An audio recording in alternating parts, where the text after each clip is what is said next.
Tout à l'heure, nous prolongerons un peu les plaisirs de Pâques en découvrant le chocolat dans tous ses états. Mais d'abord, place à notre nouvelle série consacrée à des faits divers pour le moins glaçants. On les appelle les veuves noires, des femmes soupçonnées d'avoir tué leur mari ou leur amant pour de l'argent ou pour vivre une autre histoire. Dans ce premier épisode, certaines d'entre elles l'ont accepté de se livrer. Vous entendrez aussi ceux qui ont traqué ces criminels si particulières, à l'image de Simone Weber, surnommée la diabolique de Nancy, qui vient de disparaître à l'âge de 94 ans. Veuve noire, épisode 1, c'est un grand reportage signé Sam Caro et Viviane Contré. La diabolique de Nancy s'est présentée aujourd'hui devant la cour d'assises. L'ancienne escort girl est accusée d'avoir commandité le meurtre de son mari. Celle qu'on surnomme l'empoisonneuse de la Côte d'Azur aurait tenté d'assassiner au moins 4 de ses amants avec du Valium. Malgré son contrôle judiciaire, elle a fui au Maroc avant son procès. Elle s'appelle Simone Weber, Jamila Mbarek, Patricia Dagorn et Fatima Anechad. Ces 4 femmes, condamnées pour l'assassinat de leurs compagnons, la presse les a surnommées les veuves noires. En référence à ces araignées qui dévorent leur mâle après l'accouplement. Toutes clament leur innocence et pour la première fois, l'une d'entre elles a accepté de nous raconter l'affaire qui lui a coûté 13 ans de prison. J'ai rien fait, moi. J'ai pas tué, j'ai pas touché le corps, j'ai rien fait. Au Maroc, après plusieurs mois d'enquête, nous avons retrouvé une autre veuve noire qui a réussi à échapper à la justice française. Quand il n'y a pas de corps, on ne juge pas quelqu'un. Voilà. Nous avons également donné la parole aux proches de leurs victimes. Je m'aperçois que j'ai été manipulé. Manipulé, comme le dernier des crétins. Mais aussi aux policiers qui ont mené l'enquête. Elle est rentrée dans une spirale de tueuses en série. Sur la piste des veuves noires.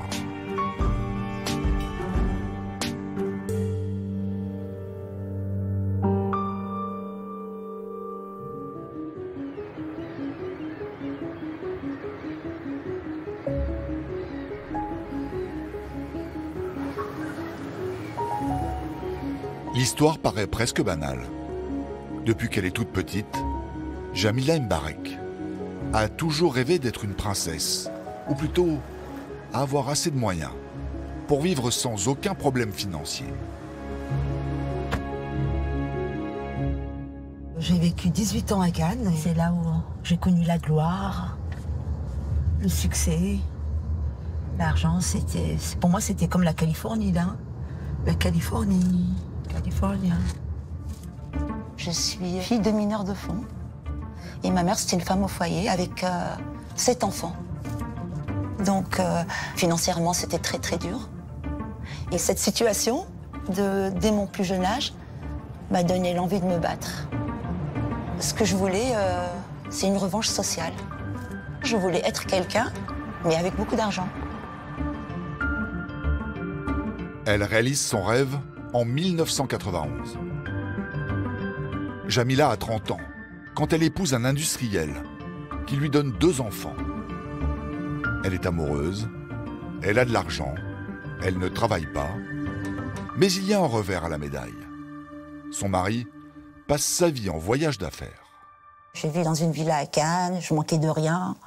J'avais mes nounous, mon jardinier, mon chauffeur, j'avais tout. Donc il m'a procuré une belle vie, je manquais de rien. Mais le problème, c'est que j'ai un homme absent.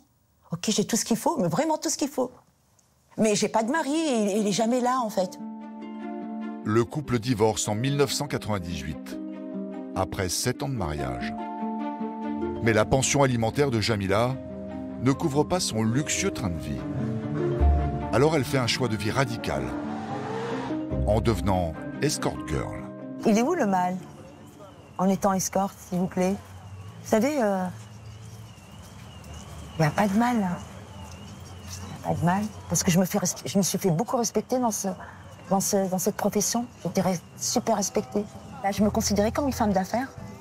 J'avais carrément, mais vraiment, sentiment de dominer le monde et dominer les hommes. Un sentiment de puissance, oui. Je voulais gagner le plus possible d'argent. Et peut-être, un jour, rencontrer la perle rare. Rien d'impossible. Jamila côtoie maintenant la jet-set mondiale. Grâce à ses riches amants, elle croise des stars comme Claudia Cardinal, passe des nuits avec quelques acteurs, et surtout un homme, un Anglais. À la différence des autres, Lord Ashley Cooper a la possibilité de réaliser son rêve de petite fille. Il est de sang royal. Quand il est tombé amoureux, moi j'étais sûre, parce qu'à chaque homme qui s'attache à moi, ils tombent amoureux, ils s'en tombent tous amoureux. Donc j'étais pas, I was not shocked ni astonished, j'étais pas étonnée du tout. Il m'a dit, viens vivre avec moi, je veux t'épouser, tu seras comtesse. J'ai dit quoi, comtesse? Il m'a dit oui, tu serais la 11e comtesse Shaftesbury. Alors il a commencé à m'expliquer sur les titres, sur tout ce qui était royal. Là j'étais intéressée, je posais des questions, j'ai dit ah, pourquoi pas être comtesse. Et il était tellement gentil avec moi, je manquais de rien. J'avais besoin d'argent, il m'envoyait pour moi, pour mes enfants. Et j'avais plus besoin de voir ailleurs, en fait. J'ai accepté. Elle a 40 ans, lui 66, mais peu importe. Ils se marient. Jamila n'est pas amoureuse, mais elle tient son conte de fées et le train de vie fastueux qui va avec. Rien que le bracelet, c'est 11 900 €. Ça va, hein? Les boutiques de luxe, c'était ma passion. C'était ma vie d'avant, bien sûr. Oui, c'était ma raison de vie. Oui. Je pouvais dépenser dans une journée 20 000, voilà. Il suffit d'aller chez Chanel et Hermès, voilà. Je pouvais me permettre tout ce que je voulais. Tout, mais vraiment tout. Comme une milliardaire, j'étais milliardaire. C'était il y a 20 ans. Bonjour, madame. Bonjour, bienvenue, madame. Merci, ça fait longtemps, hein. Oui, c'est vrai. Oui. Voilà. Mais la comtesse Jamila a laissé de bons souvenirs aux vendeuses des boutiques de luxe de la Croisette. Ça se porte. C'est une merde. Ah, ça, j'adore. Mais vraiment, j'adore. Avec le pantalon, là, ça fait comme une robe du soir, mais pantalon avec la traîne. C'est très, très... La traîne, j'adore les traînes. Ici, chaque vêtement coûte plusieurs milliers d'euros. Et des pièces de créateurs comme celle-ci, Jamila en possédait des centaines. Je l'aurais mis dans les soirées mondaines pour une super occasion avec quelqu'un d'important. Oui, je mettrais cette robe-là. Comme ça, il tombe fou amoureux de moi.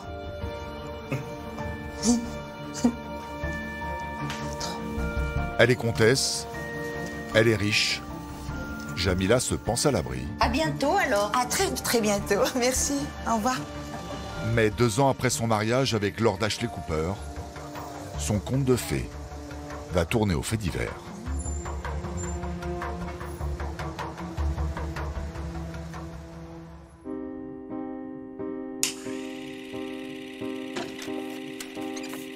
Au-delà des meurtres, c'est la manipulation qui caractérise le plus souvent une veuve noire. Et à ce jeu-là, la plus douée de toutes est peut-être Fatima Anechad. En 2016, elle est condamnée par la cour d'assises de Paris à 20 ans de prison pour l'assassinat de son compagnon, Roger Bindesson, un riche joaillier parisien dont le corps n'a jamais été retrouvé. Aujourd'hui, elle vit, ou plutôt se cache au Maroc.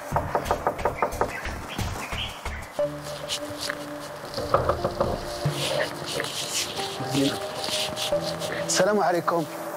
عكسك ما كاينش فاطمه هنايا. انت فاطمه؟ انا راشد. السلام عليكم. يا ابوك je voulais parler Fatima. Pourquoi vous êtes qui? C'est pour ça que je suis passé vous voir. La justice française a émis un mandat d'arrêt international à son encontre, mais Fatima ne semble craindre personne. Moi, je vais vous dire une chose. Aujourd'hui, je vais avoir 73 ans dans le mois de juin. Voilà. Donc, tout ça, ça m'est complètement égal. Et vous Donc, croyez qu'il est où, vous, Roger? J'en sais rien. D'accord? Et là, maintenant, vous avez... L'affaire, elle est âgée. Ils vous ont condamné en France. Vous n'avez pas envie de donner votre version? Il n'y a aucune preuve. Quand il n'y a pas de corps, on ne juge pas quelqu'un. Voilà. Depuis la disparition de son compagnon, Fatima clame son innocence. En fouillant dans son passé et en allant à la rencontre de ceux qui l'ont traquée, nous allons comprendre comment elle a réussi à berner famille, policiers et justice.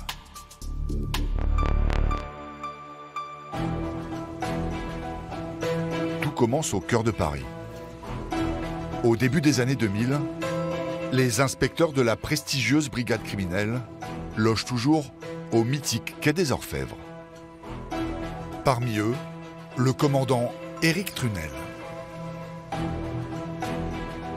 En septembre 2002, notre groupe d'enquête, donc à la brigade criminelle, est saisi d'une disparition inquiétante de personnes majeures. Roger Mendesson est un joaillier âgé de 53 ans. Il est établi à Paris en compagnie de sa conjointe Fatima Anechad. Roger Mendesson et Fatima Anechad étaient partis au Maroc en avion le 30 avril 2002.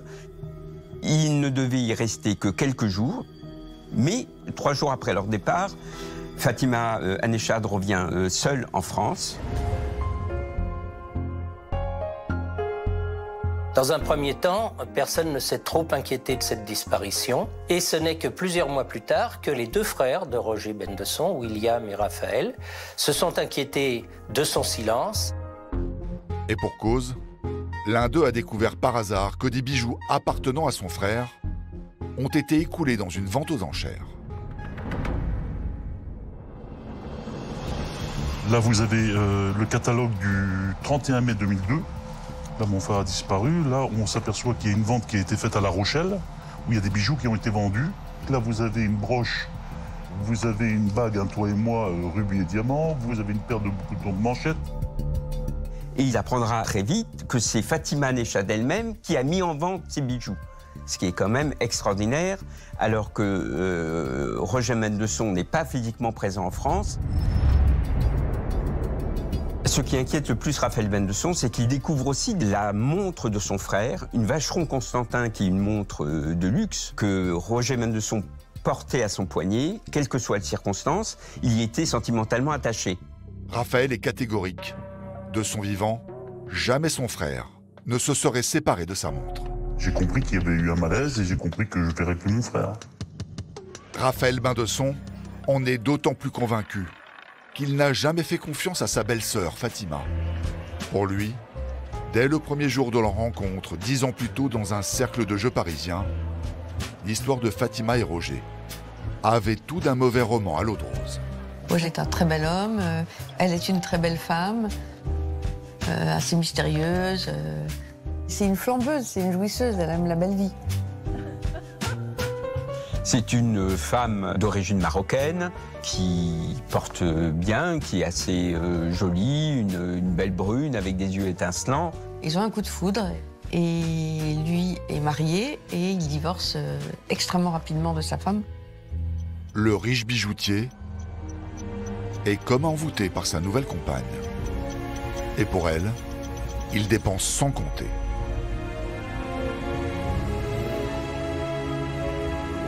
Peu de temps après leur rencontre, Roger Mendesson voulait offrir à Fatima un bel écrin, un bel appartement, et ils s'installent tous les deux ici, dans cet appartement haussmannien du 16e arrondissement, rue Fraissinet, où ils vivent, où ils partagent l'appartement pendant à peu près 10 ans. Évidemment, le train de vie est assez considérable.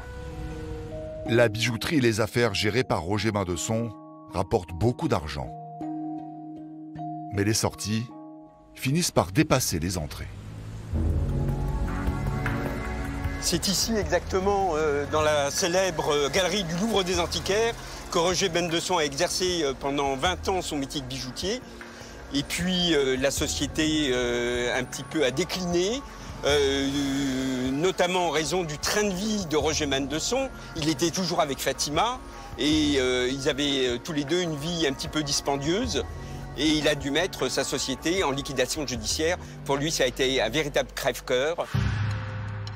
La fermeture de sa bijouterie agit comme un électrochoc.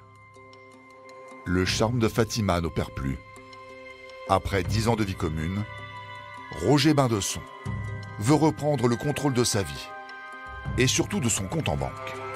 On a appris que Roger avait l'intention de se séparer de Fatima parce qu'il lui disait qu'elle lui procurait plus d'embêtements que de satisfaction. Donc, automatiquement, elle allait renoncer à une vie confortable, à une vie qu'on peut qualifier de luxe et faste, et se retrouver sans revenu puisqu'elle vivait que grâce à l'argent de Roger Bendesson. Curieusement, c'est à ce moment-là que Fatima lui propose une affaire providentielle, à condition de ne pas être trop à cheval sur les lois et de se rendre au Maroc. Fatima avait eu vent d'une affaire de lingots d'or qu'il aurait pu obtenir à un prix très bas et revendre évidemment le triple de sa valeur. C'était, paraît-il, une affaire faramineuse, 1 milliard, 1,5 milliard. Fatima aurait-elle attiré Roger au Maroc pour l'assassiner et ainsi s'accaparer ce qui lui restait de fortune? Le travail des enquêteurs ne va pas être simple.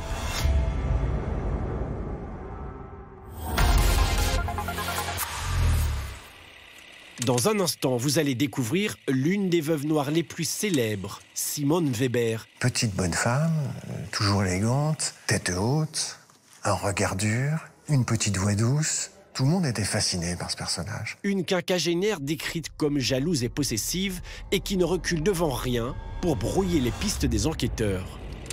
En revanche, Djamila Mbarek, elle, va avoir bien du mal à donner le change aux gendarmes quand son mari disparaît des radars. Elle explique qu'il a l'habitude de disparaître, de partir à l'étranger, plusieurs jours, plusieurs semaines. Manifestement, elle n'est pas à l'aise du tout. Elle est un petit peu transpirante. Enfin, psychologiquement, on voit qu'elle ne dit pas la vérité.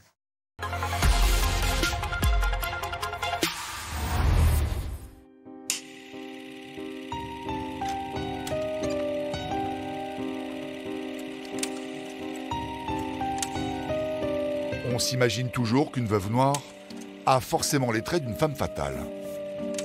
Simone Weber, elle, en est tout le contraire.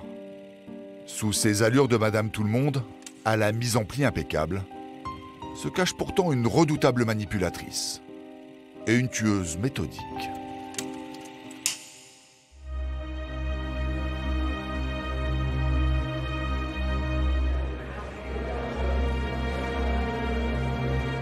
Quand le procès de Simone Weber s'ouvre à Nancy, la salle d'assises est bien trop petite pour accueillir la foule de curieux.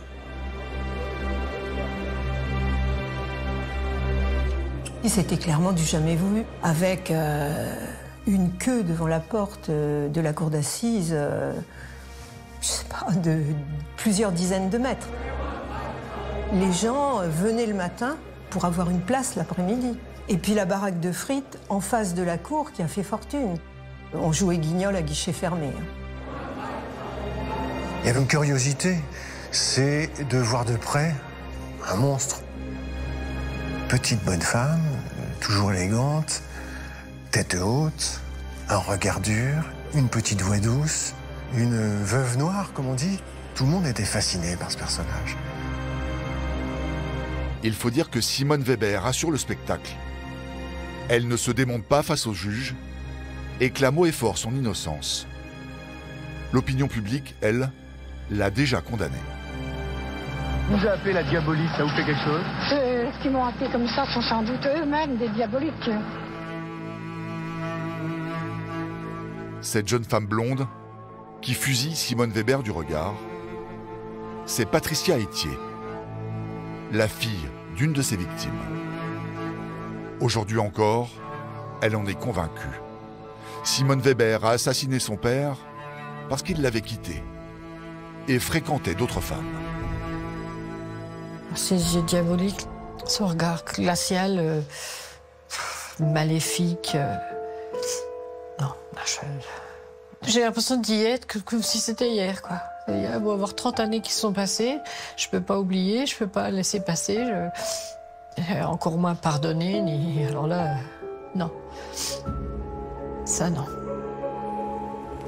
Nous sommes à Nancy, le samedi 22 juin 1985.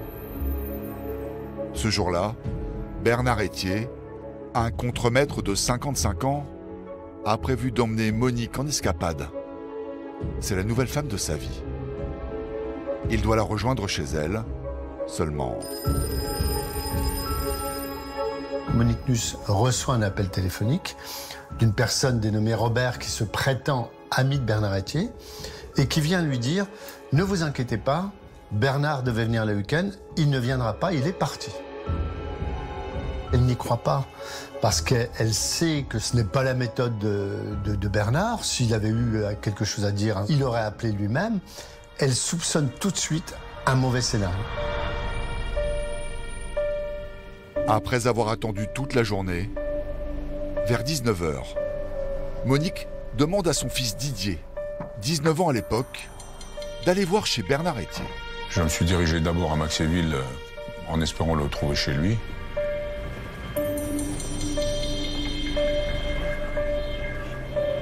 Il n'était pas là, donc on était inquiets. Et les voisins ont expliqué que le matin du 22 juin, donc il sortait de son travail. Il est arrivé dans sa ruelle, devant sa maison. Simone Weber était dans sa voiture à elle, à l'attendre. Simone Weber, c'est l'ancienne compagne de Bernard Etier. Depuis leur séparation, il y a 3 ans, elle lui fait vivre un enfer. Elle rentre chez lui par effraction, l'attend dans sa chambre, lui vole des chéquiers, l'espionne à la sortie de l'usine où il travaille et débarque chez lui à l'improviste. Comme ce jour-là. Simone Weber non seulement le harcelait, mais le surveillait. C'est-à-dire qu'elle rôdait en voiture autour de sa maison. Elle restait souvent longtemps à observer qui rentrait, qui sortait de sa maison. Elle ne lâchait pas. La relation entre Simone Weber et Bernard Etier après la rupture était une relation d'amour et de haine. Elle lui disait qu'elle préférait le savoir mort qu'à une autre, qu'elle lui détruirait la vie s'il ne voulait pas rester avec elle, des choses comme ça, quoi. Des menaces. Moi, je lui ai dit plusieurs fois, porte plainte pour harcèlement, va faire une déposition. Il me répondait, oh, c'est qu'une femme, qu'est-ce que tu veux qu'elle me fasse? Elle ne va pas aller bien loin. C'est sûrement pour cette raison que le samedi 22 juin, vers midi, avant d'aller retrouver Monique, Bernard Etier fait entrer Simone Weber chez lui, afin qu'il s'explique une dernière fois. Donc il est sorti de la voiture et elle l'a suivi dans la maison. Que se disent-ils? Lui avoue-t-il sa nouvelle liaison? C'est bien possible. La discussion est tellement violente qu'elle résonne dans la rue. Et les voisins ont entendu des éclats de voix, des cris. Apparemment, elle réclamait qu'il vienne lui faire des petits travaux. Il avait un évier à déboucher, que ça faisait longtemps et qu'elle l'attendait, quoi. Et ils sont ressortis tous les deux en même temps. Ils sont montés chacun dans leur voiture et ils sont partis. Il est 13h. Bernard Etier semble avoir accepté de lui rendre un dernier service. Et c'est la dernière fois que les voisins le voient, vivant.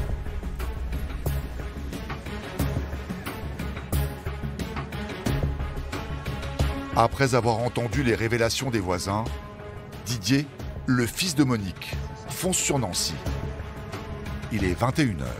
Je vais au domicile de Simone Weber, avenue de Strasbourg, au 158. Parce que Bernard nous avait dit que s'il arrivait quoi que ce soit, il fallait tout de suite chercher auprès de Simone Weber.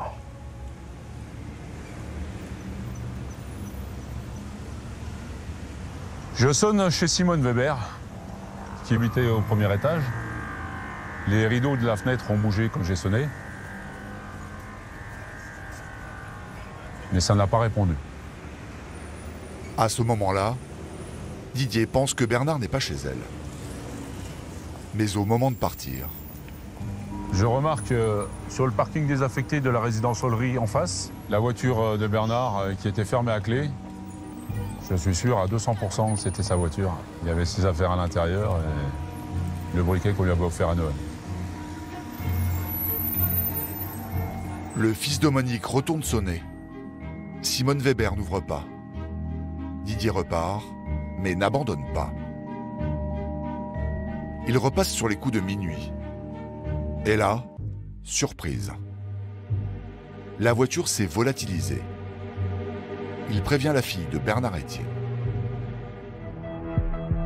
Donc là, j'ai commencé à prendre peur. Pour moi, elle l'avait séquestrée dans un de ses appartements. Et donc c'est pour ça que je voulais que l'enquête soit vite ouverte pour qu'on puisse chercher, la suivre, enquêter.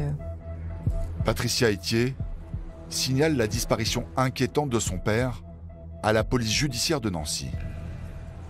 Dans un premier temps, l'inspecteur Christian Jacques décide de ne pas entendre Simone Weber. Il veut d'abord l'observer et il va être surpris. Quand on a commencé à prendre Simone Weber en filature, on a été beaucoup surpris parce qu'on s'est aperçu qu'elle nous avait déjà repérés à plusieurs reprises. Et elle regardait vers la route, elle nous surveillait. En réalité, c'était l'inverse. Au lieu de la surveiller, c'est elle qui nous surveillait. Une fois passé les feux rouges, où elle s'arrêtait, elle faisait des demi-tours. Un peu ce qu'utilisent les malfaiteurs du grand banditisme pour semer la police. Elle agissait comme un voyou. On n'était pas habitué, on ne pensait pas qu'une femme s'amuse à ce genre de stratagème. Si elle faisait des coups de sécurité comme ça, c'est qu'elle avait des choses à se reprocher. Quand il interroge les voisins de Simone Weber, il comprend qu'il s'est passé quelque chose d'anormal le soir de la disparition de Bernard Etier. C'est un couple de personnes âgées qui n'ont pas grand-chose à faire de leur vie à part surveiller les voisins, justement. Ils ont remarqué un comportement anormal de Simone Weber le fameux week-end des 22 et 23 juin 1985. Donc il y a eu tout d'abord, le samedi après-midi, l'entrée d'un homme, cheveux grisonnants, enfin assez grand, qui pouvait correspondre au signalement de Bernard Etier. Un peu plus tard, vers 23h, ils entendent un bruit sourd, comme le bruit d'un corps qui tombe. Et après ce bruit de chute, ils entendent un bruit d'un outil mécanique, mais un outil mécanique assez fort, un peu comme un aspirateur, mais qui bouge pas. L'aspirateur, il change de place, mais là, le bruit était au même endroit pendant quelques minutes.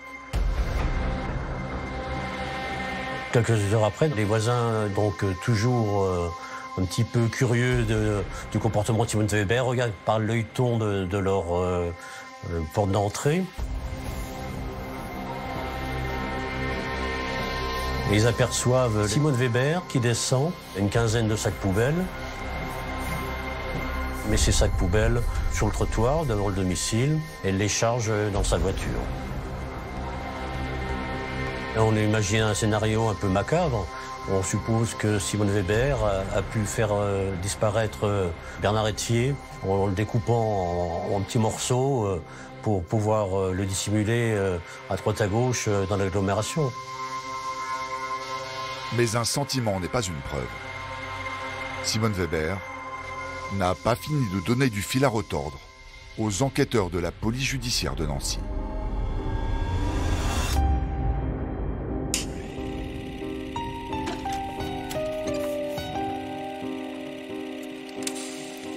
En 2004, Jamila Mbarek tient son conte de fées. Elle était call girl et la voilà comtesse, grâce à son mariage avec Lord Ashley Cooper. Elle mène une vie de milliardaire, mais 2 ans plus tard, le couple bat de l'aile et surtout, le riche anglais disparaît mystérieusement.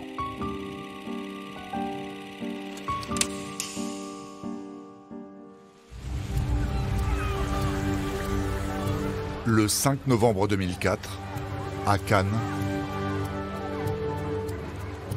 Maître Bensaud, avocat fiscaliste, attend un appel de Lord Anthony Ashley Cooper.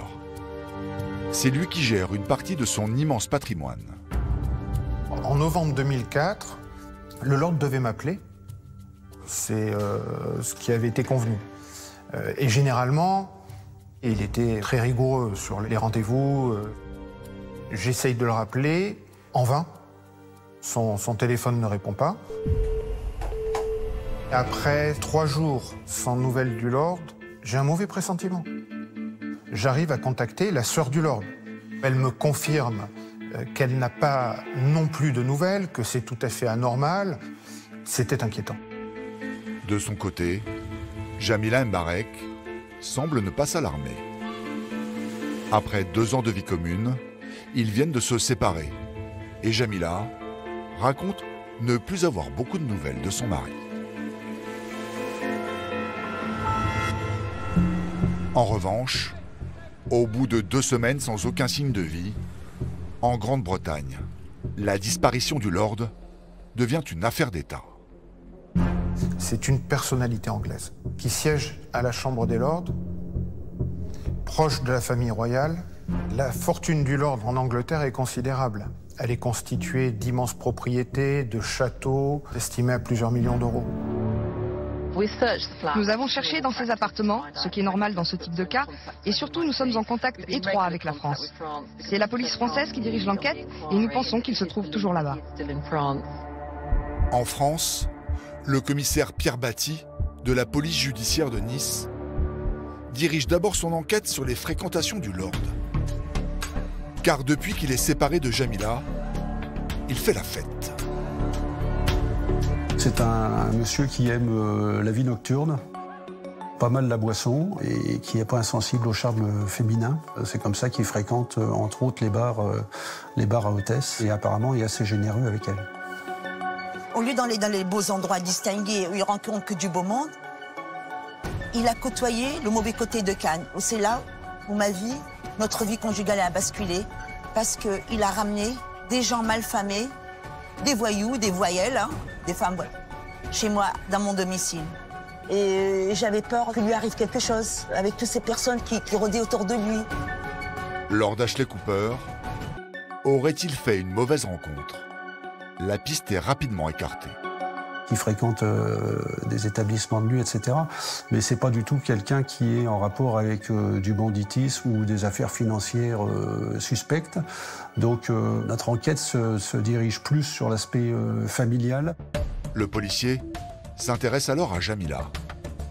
À Cannes, le bruit court qu'elle ne supporterait pas la séparation et qu'elle refuserait le divorce.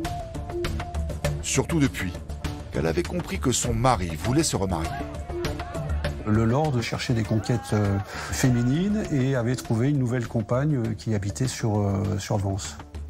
Donc en novembre 2004, le Lord vient me consulter pour divorcer très rapidement de Jamila Mbarek pour se remarier avec sa nouvelle compagne. Elle voulait ma situation, elle voulait ma place. Elle voulait être comtesse, elle voulait elle voulait ma place. C'est une femme mauvaise. Elle est méchante, mauvaise, cruelle. Elle pense qu'à l'argent, plutôt. Détruire le foyer des autres, c'était l'objectif. Détruire mon foyer. Moi, j'ai le respect des femmes, hein, vous savez. Je ne vais pas dire des mots vulgaires, mais on va dire des femmes qu'il a connues. C'était la plus mauvaise de toutes. Jamila Mbarek s'est montrée totalement hermétique à la possibilité de trouver un divorce amiable. Les négociations ont été impossibles.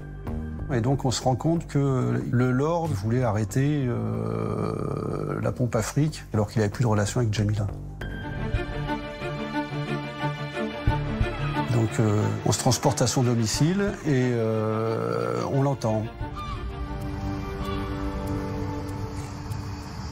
À l'époque, Jamila vit confortablement sur les hauteurs de Cannes. On arrive chez moi, dans ma demeure. Ça fait quoi d'entendre ici? Ça me fait mal, hein. Ça me fait très mal.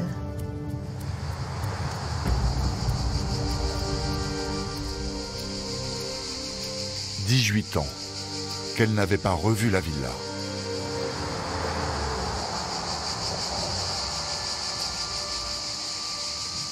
Ah, c'est ici. Et dans cet hôtel particulier que j'habitais. Et là, c'est mon balcon, ça c'est la chambre à coucher. C'était la maison du bonheur. Oui, ça chantait, on entendait les criquets, là, vous voyez, vous écoutez les criquets. Ça chantait, ça gazouillait, c'était le bonheur. En tout cas en apparence. Quand Pierre Batty vient l'interroger sur la disparition de son mari, il se trouve face à une Jamila plutôt sereine. C'est la première fois que je fais la connaissance de cette femme. C'est une belle femme, jeune, qui manifestement prend soin de son corps. Elle doit faire de la salle de sport. Une femme, effectivement, qui peut plaire aux hommes. J'étais toute seule. Ils sont venus, m'ont posé quelques questions. Ils étaient polis, corrects. Ils ne m'ont pas mis la pression du tout. Ils ont dit, est-ce que vous pensez, vous avez des nouvelles de votre mari? J'ai dit non, je ne sais pas. Voilà, il a disparu, je sais, c'est triste, etc. Elle ne sait pas ce qui a pu se passer, mais elle a une révélation à faire. Avant de disparaître, son mari est passé la voir à l'improviste. Elle nous donne une version assez étonnante, à savoir qu'il a passé la nuit du 4 au 5 dans un grand hôtel de la Croisette. Elle explique qu'il était au Nogayton, qu'il lui a demandé de venir à son domicile, qu'il s'est rendu à son domicile.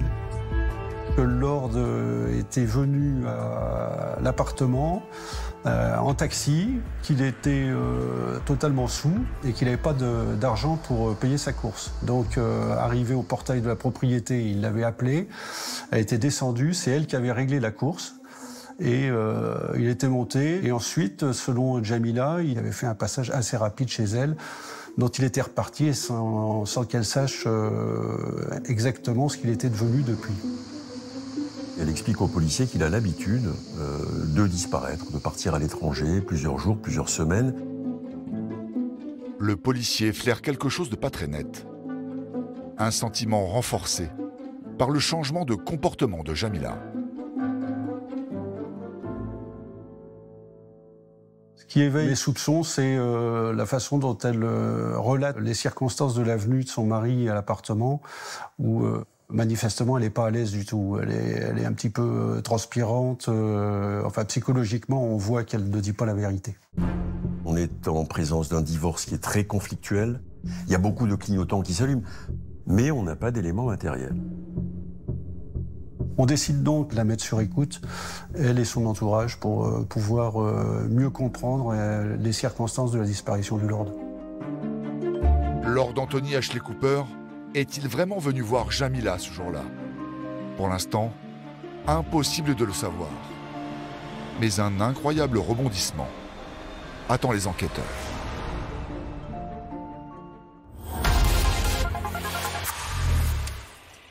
Dans un instant, vous allez voir comment Fatima Aneshad va brouiller les pistes et gagner du temps en apportant une fausse preuve de vie de son compagnon. Oh là là, je t'entends mal. Bon, ma décision est prise. J'ai essayé de te joindre, j'arrive pas à te joindre, ça grésille partout. Bon, je te rappelle demain. Allez, bye. On est rassuré par Fatima. Ça fait déjà plus de 10 ans que mon père est avec Fatima. C'est pour ça qu'à l'époque, on lui fait confiance. De son côté, Jamila Mbarek va passer aux aveux. Elle reconnaît qu'en fait, le Lord n'a pas disparu, mais qu'il est mort. Mais elle va très vite le regretter. Je me suis livrée à eux, tout simplement. Sinon, ils n'auraient jamais rien su, comme il dit mon avocat. Voilà, j'étais le seul témoin oculaire. C'est moi qui détenais la vérité, l'histoire, le drame.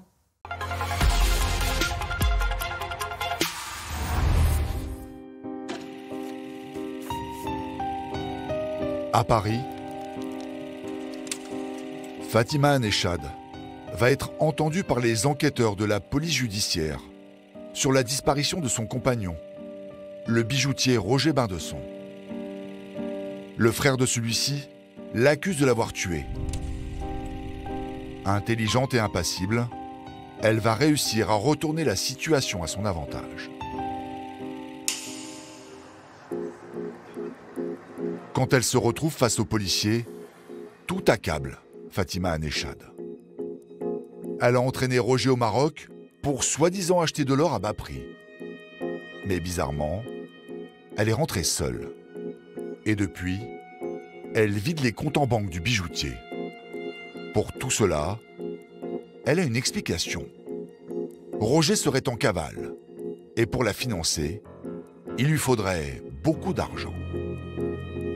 Elle explique avoir vendu ses bijoux sur ordre de Roger Bindesson, qui se disait empêtré dans des ennuis financiers, qui disait avoir besoin d'argent et qui aussi, soi-disant, était racketté par des voyous dans le milieu du banditisme parisien.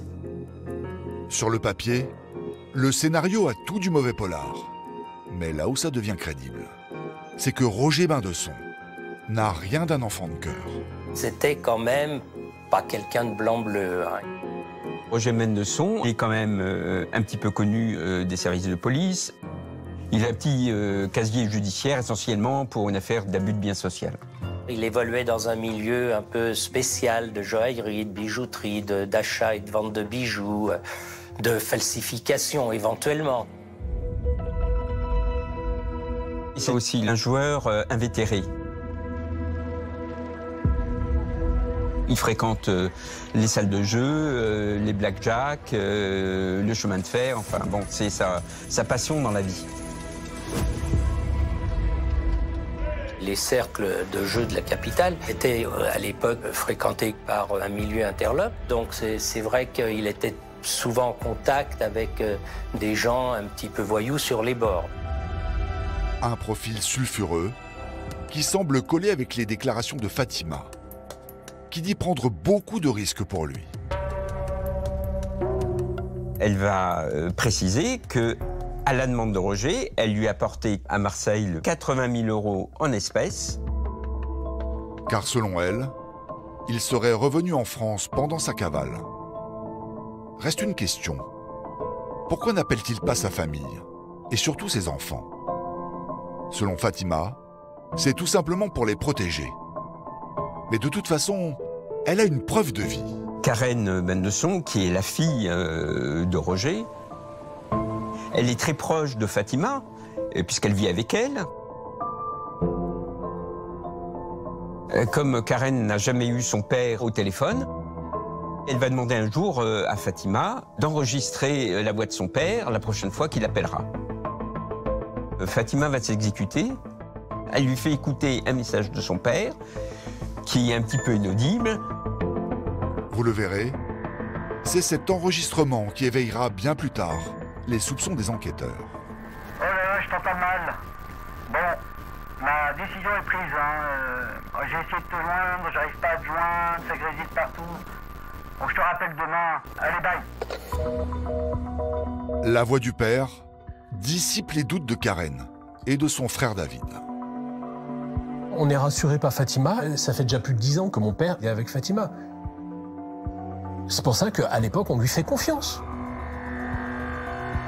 Et voilà toute la complexité de l'affaire. Car si les enquêteurs ne croient pas Fatima sur parole, ils sont bien obligés de prendre en compte les témoignages des enfants du bijoutier. Et pour eux, pas de doute possible. Roger est en vie. On se rend compte qu'on n'a pas assez d'éléments pour incriminer Fatima Nechad. On ne peut pas établir que Roger Bindesson soit vivant. À l'inverse, on ne peut pas établir non plus qu'il ait été tué. On est devant un mur. Alors, disparition volontaire ou assassinat? L'enquête s'enlise. Fatima a le champ libre. Pendant des mois, Karen et David laissent leur belle-mère vendre un à un tous les biens de leur père. Jusqu'au jour où... Je reçois un coup de téléphone. Je suis à l'atelier en train de travailler.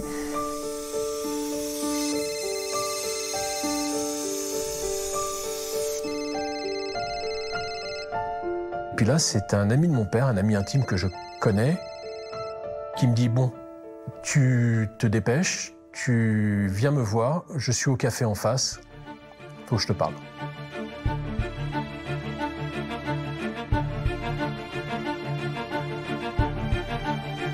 Il me dit « Voilà, elle a tué ton père. C'est sûr, ça fait des mois qu'elle vous mène en banane, qu'elle vous mène en bateau, qu'elle vous ment. Elle a tout liquidé, elle a tué ton père et t'es le prochain. Vous êtes sur son chemin. »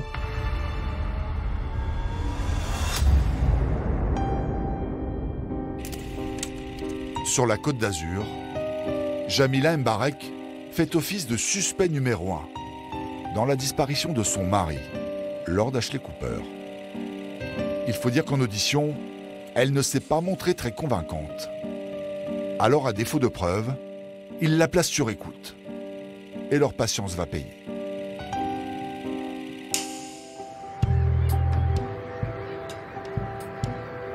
De novembre novembre à fin février, les enquêteurs n'ont pas avancé d'un pouce. Et sur la piste de l'épouse Jamila, ils n'ont vraiment, strictement, aucun biscuit. Et en dehors d'un soupçon, ils n'ont rien contre Jamila. Et puis il y a cet événement qui fait basculer l'enquête et le dossier. Nous sommes en semaine, il est 22h et elle me téléphone, elle me dit « Maître, il faut que je vous voie de toute urgence ». Alors je la ramène à raison, je lui dis « Écoutez Jamila, il est 22h, je ne suis pas en mesure de me déplacer maintenant ». Elle me passe sa sœur qui, elle, me dit « Il faut qu'elle se vide, il faut qu'elle vous voie, c'est important, elle va pas bien. Il faut qu'elle se vide, vous comprenez ? Il faut qu'elle vous voie, il faut qu'elle se vide. » L'avocat coupe court à la conversation, mais nous, on comprend que ce dont elle a besoin de se vider, c'est sur la fin de vie du Lord. Là, on comprend que c'est le moment d'aller la chercher.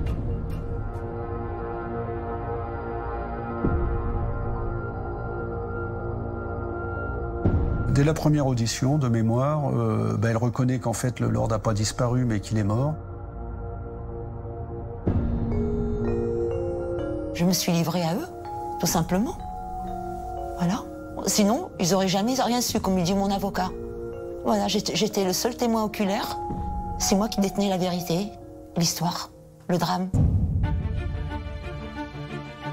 Elle nous dit qu'au cours de cette venue de son mari à l'appartement, son frère Mohamed était là. Lors de sa première audition, elle avait caché la présence de son frère aux policiers. Âgé de 41 ans, Mohamed Mbarek vit au crochet de sa sœur, ou plutôt à ceux de son riche mari, qui depuis la séparation ne paie plus les factures. Mohamed serait venu le convaincre de sortir une nouvelle fois le carnet de chèques. Mon frère, il venait pour voir Anthony. Ça, je le dis honnêtement. Oui, pour lui dire qu'est-ce que tu fais avec ma sœur, qu'est-ce qui se passe, tu payes pas tes factures, tu es marié avec elle, tu dois respecter les codes du mariage, etc. Jamila raconte aux enquêteurs que ce jour-là, son mari et son frère boivent beaucoup. Sur fond d'alcool, ils se seraient bagarrés et Mohamed aurait étranglé le Lord. Elle explique que si elle a tardé à le dénoncer, c'est par peur.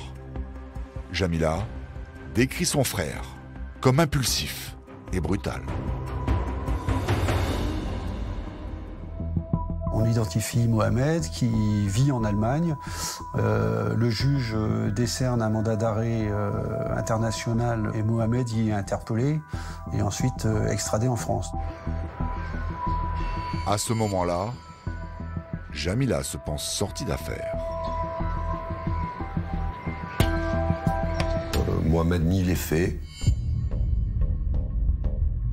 Sa première version va être de dire « Ma sœur est folle, elle a tout inventé ». Jamila a disjoncté et elle a inventé une histoire à laquelle je n'ai strictement rien à voir. Moi, je n'étais pas là et donc je ne peux pas vous parler de la disparition du Lord. Je n'étais pas physiquement en France, je ne sais pas ce qui s'est passé. Lui indique qu'il avait un alibi, qu'il était en Allemagne et que le 5 novembre, il n'était pas là. Donc on a vérifié avec billets d'avion, etc. Effectivement, il est reparti en Allemagne, donc il n'était pas présent au moment des faits. L'alibi de Mohamed semble imparable. Mais les enquêteurs ne vont rien lâcher. Et ce qu'ils vont découvrir va faire basculer l'enquête. Ce que je ressens, que je suis foutue. Dans le prochain épisode, vous allez découvrir que dans les affaires de Veuve Noire, les apparences sont souvent trompeuses. Jamila devait donner 150 000 € à Mohamed pour tuer le Lord. On a le prix du contrat, le prix du meurtre. La mystérieuse Fatima Nechad va également se retrouver en bien mauvaise posture. Les enquêteurs ont découvert que son sourire aurait fait une autre victime. Elle est veuve d'un homme qui a disparu dans des circonstances assez semblables à celles de Roger Bendesson. Simone Weber aussi commence à montrer son vrai visage, celui d'une Madame Tout-le-Monde, capable du pire. On va trouver dans sa voiture une meuleuse à béton. Sur cette meuleuse, des substances humaines. La traque de nos veuves noires ne fait que commencer. Et la plus redoutable d'entre elles s'apprête à faire son entrée. Patricia Dagorn continue à empoisonner tous les hommes qu'elle rencontre. Elle est rentrée dans une spirale de tueuses en série.